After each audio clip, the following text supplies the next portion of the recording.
समझ गए कि आप पूछना क्या चाहती हैं। आप तो अंतर्यामी हैं। लगता है आप हमारी धरती पर घटने वाली घटनाओं से पीड़ित हो उठी हैं। हाँ पद्मनाभ, मैं बहुत दुखी हूँ। क्यों हो रहा है ये सब? क्यों मचा है ये हाहाकार?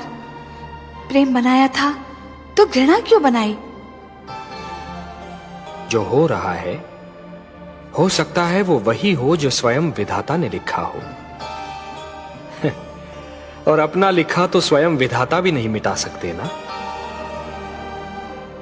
हे महादेवी, हो सकता है कि यह मानव की परीक्षा हो, उसके कर्मों की परीक्षा हो।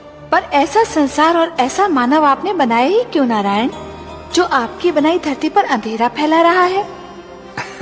तो आप क्या चाहती थीं कि हम केवल दिन बनाते और रात्रि न बनाते? फिर मानव को अंधेरे उजाले का अंतर कैसे जान पड़ता?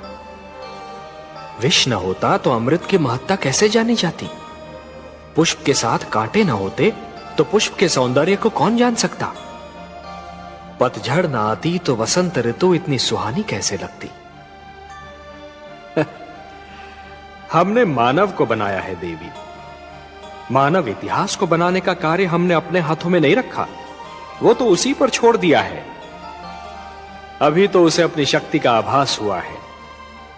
इसी से उसे न्याय अन्याय, सत्य असत्य, धर्म अधर्म और पाप और पुण्य की जानकारी भी होगी।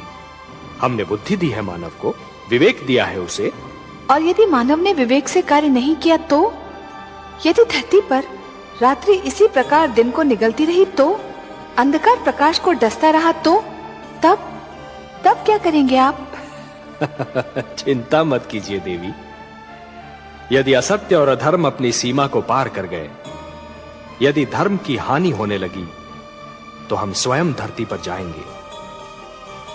हम वचनबद्ध हैं। परित्राणाय साधूनाम विनाशाय च दुष्कृताम धर्म संस्थापनार्थाय संभवामि युगे युगे। अपनी लीला तो आप ही स्वयं जानते हैं पद्मनाभ। इस प्रकार आरंभ हुआ प्रकाश और अंधकार के युद्ध का इतिहास। जय जय।